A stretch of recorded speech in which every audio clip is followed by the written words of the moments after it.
आज हम सुदर्शन चक्र की कहानी जानेंगे, तो चलिए शुरू करते हैं।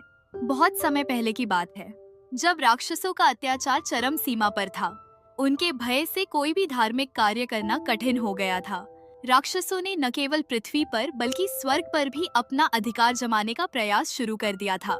देवराज इंद्र, जो उस समय स्वर्ग के राजा थे, इस संकट से चिंतित हो उठे। उन्होंने सभी देवताओं के साथ भगवान विष्णु के पास जाने का निर्णय लिया।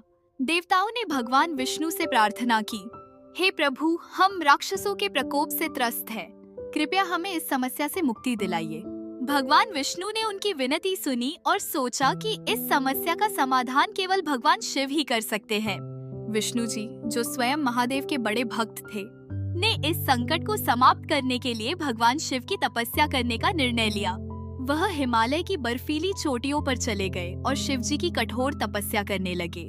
विष्णु जी ने भगवान शिव के 1000 नामों का जाप करते हुए हर नाम के साथ एक कमल का फूल चढ़ाने का संकल्प लिया। भगवान शिव ने विष्णु जी की भक्ति की परीक्षा लेने का निश्चय किया। उन्होंने विष्णु जी द्वारा अर्पित किए जाने वाले 1000 कमल के फूलों में से एक फूल गायब कर दिया। भगवान विष्णु तो अपनी तपस्या में पूरी तरह लीन थे और इस घटना से अनजान थे। जब विष्णु जी एक एक करके भगवान शिव का नाम पुकारते और कमल का फूल चढ़ाते गए, तो सब कुछ ठीक चल रहा था। लेकिन जब आखिरी नाम की बारी आई, तो उन्होंने देखा कि अर्पण के लिए कमल का एक भी फूल शेष नहीं है। इस स्थिति में विष्णु जी के सामने एक बड़ी समस्या खड़ी हो गई। अगर वह शिव जी को अंतिम फूल नहीं चढ़ाते, तो उनकी तपस्या और संकल्प अधूरा रह जाता।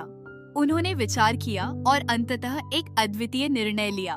भगवान विष्णु को कमल के फूल के समान अपनी आंखों का स्मरण हुआ, जिन्हें कमल नयन कहा जाता है। उन्होंने बिना देर किए अपनी एक आंख निकालकर भगवान शिव को अर्पित कर दी। भगवान विष्णु की इस अटूट भक्ति और समर्पण को देखकर महादेव अत्यंत प्रसन्न हो गए। वे तुरंत उनके सामने प्रकट हुए और कहा, हे विष्णु, तुम्हारी भक्ति अद्वितीय है। मैं तुम्हारी तपस्या से प्रसन्न हूँ। मांगो, तुम्हें जो वरदान चाहिए। भगवान विष्णु ने प्रार्थना की, हे महादेव, मुझे ऐसा अजेय शस्त्र प्रदान करें जिससे मैं राक्षसों का अंत कर सकूं और संसार को उनके आतंक से मुक्त कर सकूं। भगवान शिव ने प्रसन्न होकर भगवान विष्णु को सुदर्शन चक्र प्रदान किया। उन्होंने कहा, यह चक्र इतना शक्तिशाली है कि इसका सामना कोई नहीं कर सकेगा। इसके द्वारा तुम राक्षसों का नाश कर सकते हो।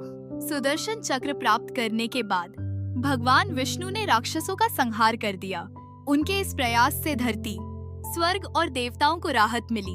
भगवान विष्णु की भक्ति और शिवजी के आशीर्वाद के कारण संसार फिर से शांत और सुरक्षित हो गया।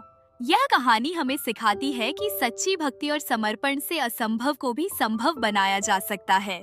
साथ ही हमें यह भी समझना चाहिए कि ईश्वर अपने भक्तों की परीक्षा जरूर लेते हैं, लेकिन भक्ति के बदले में वह उन्हें हमेशा आशीर्वाद प्रदान करते हैं।